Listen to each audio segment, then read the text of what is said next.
Life में देखिए कई पैटर्न चल रहे हैं। एक तो फिक्स्ड पैटर्न है जो उसके अपने कंडीशनिंग कर्मा और उससे डेवलप हो गया है, फिर उसके जो इंटेंशन और डिजायर हिडन रह गए थे उनसे पॉसिबिलिटी का एक पैटर्न एक्टिव हो गया है, और इसके पीछे एक तीसरा पैटर्न भी एक्टिव है जो कॉस्मिक पॉसिबिलिटी का है, जिसके अंदर वो रह रहा है उस बिगर जोन के अंदर। तो हमको इस चीज़ के लिए हमेशा ओपन रहना चाहिए कि कुछ भी हो सकता है, किसी मोमेंट पे पॉसिबिलिटी एक्टिवेट हो सकती है। और हम लोगों की साधना का, स्पिरिचुअल प्रैक्टिस का, सत्संग का यही मतलब भी है।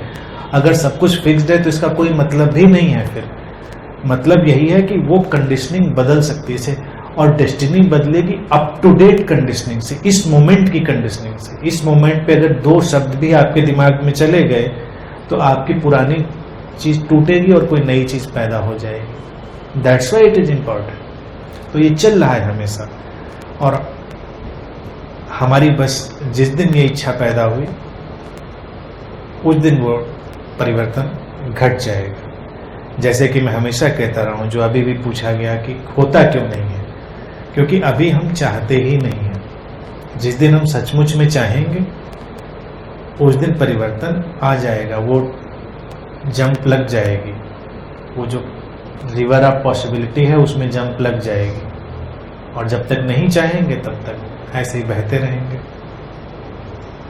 ठीक है, हम सचमुच चाहते क्यों नहीं है बात, फिर ये आगे हम सचमुच चाहते क्यों नहीं है? जब इतना सब हो रहा है, देख रहे तो भी हम नहीं चाह रहे। जो जी पूछ रहे हैं कि चाहते नहीं है, क्योंकि तो जैसे भगवान बुद्ध का एक वक्तव्य और होता है कि events happen, deeds are done, but there is no personal doer. तो चाहना ना चाहना, जो बेसिकली तो जब तक आप हो तब तक आप चाह सकते हो, लेकिन बेसिकली अंदर तो गहराई में ये है कि आप हो ही नहीं, there is no personal doer. जो हो रहा है सो हो ही रहा है, आप उसको कुछ कर नहीं सकते। और जो सौरभ की बात आई थी, तो उस पर मैं, जो एक मास्टर है वो ये कहते हैं कि everything is predetermined, that is there is a can in which your life is, the blueprint of that life is in the can, and from there the projection चल रहा है, and everything is already fixed, and you are like a robot or like an actor which just playing the role. तो आप एक कठपुतली हो जिसके सब चल रहा है, आपको करो। तो इसमें बहुत सी कॉन्ट्रडिक्टरी बातें हो जाती हैं कभी कभी, कि जैसे जो हो रहा है वो कॉस्मिक लॉ के अकॉर्डिंगली ही हो रहा है, तो हम क्या कर रहे हैं। और फिर जो आप कहते हो कि हम कुछ कर सकते हैं, एक नदी है जो जंप कर सकते हो, तो बेसिकली नदी में जंप करना भी कॉस्मिक विल में है तो ही कर सकते हैं, अदरवाइज नहीं कर सकते। और चाहना ना चाहना कोई कॉन्फ्लिक्ट नहीं है इसमें, बहुत सिंपल है। देखिए, बहुत जैसा कि आज संजय जी ने भी बात कही, और ये बुद्धा के लिए भी चैलेंज की बात थी, तो बातों को वक्त है कि बड़े सिंपल टर्म्स में कहा जाए, उलझाया ना जाए। तो movie is already in the can, ये भी एक फ्रेज है। हम अपनी लाइफ को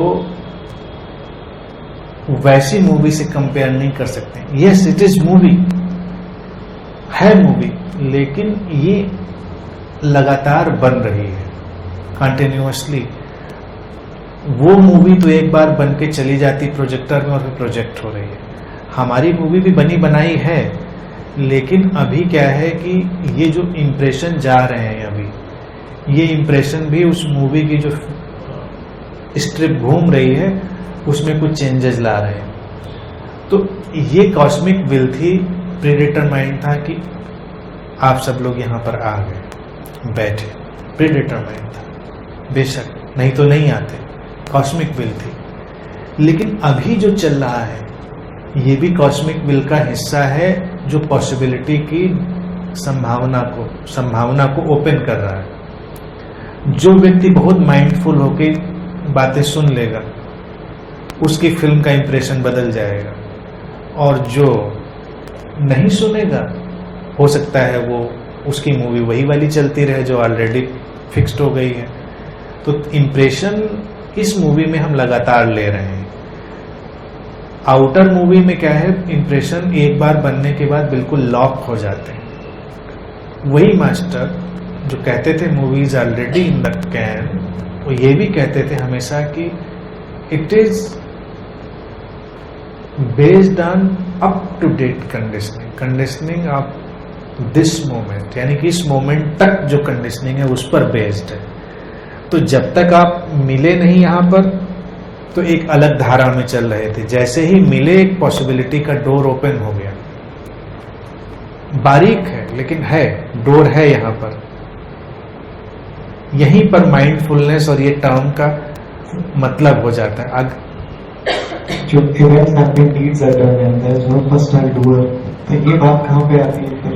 ये बात वहीं पर आती है जब हम सचेतन जीवन पूरा जीने लगते हैं। बुद्धा ने ही ये दोनों बातें बोली, इसीलिए इन दोनों बातों का अंतर संबंध है। बुद्धा ने ही कहा कि events happen, deeds are done and there is no personal doer, और बुद्धा ने ही ये चीज एक्टिवेट करी साधना में, जिससे लोग पहले उतने परिचित नहीं थे कि एक कदम भी उठाओ तो पूरे होश से भरकर, सचेतन होकर, आपका एक एक वाक्य निकले सचेतन होकर। क्योंकि वो ये भी जान रहे थे कि कॉस्मिक विल में चीजें तो हो रही हैं, लेकिन अभी तो हम कॉस्मिक विल को भी नहीं जान पा रहे हैं, और हमारा सचेतन स्तर उसमें एक मूलभूत अंतर लाएगा। सचेतन स्तर मूलभूत अंतर लेकर आएगा। वो हमारे अंदर की जो पीस, ब्लिस या एनलाइटनमेंट है उसको पैदा करेगा। इसीलिए वो बार बार ये भी बात कहते हैं, अगर उनका लिटरेचर उठा के देखें, वो कहेंगे कि आज ये व्यक्ति अरहत्व को उपलब्ध हो गया, आज ये व्यक्ति मुक्त हो गया। तो पॉइंट ये उठेगा, क्या ये केवल कॉस्मिक विल का हिस्सा था, या जो वो साधना और उनकी देशना में जो प्रक्रिया चल रही थी उसका भी कोई रोल था? तो वो कहेंगे कि रोल तो है, क्योंकि इसने सचेतन होकर उसको एक्टिव कर लिया।